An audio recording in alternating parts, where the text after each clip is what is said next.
na naman kayo sa inyong kapwa Pilipino.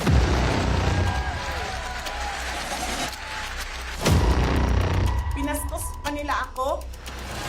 Of detention and the basis of detention. And that's the smoking gun ng proceeds of the illegal. You're a law enforcement, the highest law enforcement official being head of PNP.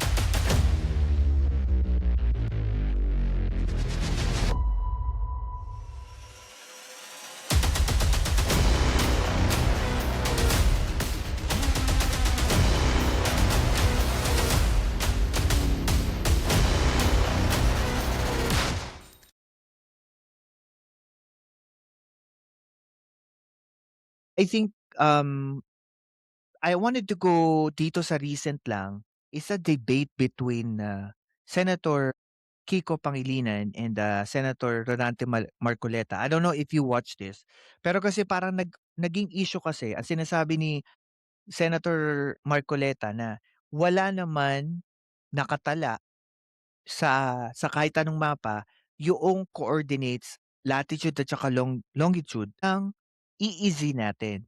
Pero ang sabi ni Senator Kiko, the fact of the matter that we won UNCLOS for the arbitral award, that is our basis of our coordinates. What is your opinion, your strong opinion about this? And also, ano yung ma-advise mo sa mga tao na nanonood o sumusubaybay dito sa issue ng West Philippine Sea? I think 9250 yan. Yep. National territory. Yeah, I think ang tingin ko kapagka may tao na nagke-question sa pagkapanalo natin sa awards or sa ano ang ibig sabihin nung kapag yung napanalunan natin sa arbitral awards, ako red flags na yun. Kasi napanalunan na, tinatanong mo pa kung ano yun. Ano naman ang gusto mo malamang totoo? And, I I I believe na yung iba dito mga propagandist sa social media, sabihin na nating bayad sila, pero nakakalungkot kasi bansa mo 'yan. Kung Pilipino kang bayaran ka ng China, nakakalungkot kasi bansa mo 'yan.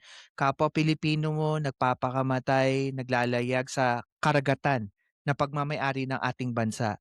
Pero dahil sa pera, kaya mo ipagkalulong ang sarili mong kababayan. OFW nga, 'di ba? Halos nagpupumiglas sila sa sama ng loob sa ginagawa ng mga Chinese, Coast Guard dito sa West Philippine Sea. Ikaw pa na nandiyan ka sa Pilipinas, 'di ba? Dahil sa konting pera, correct. Na lang, isang halimbawa yung Firi Island, I think yun yung malapit sa Recto Reef. Sabi nila lalagyan daw nila ng, parang, manned secured station for UNESCO. Pero ngayon anong nakalagay?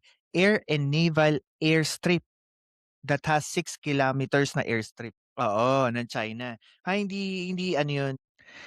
Pero yun nga, I think, we've already, provided you our opinion about this situation. Po kayong mag-alala, hindi kami titigil, ako pati yung channel ko.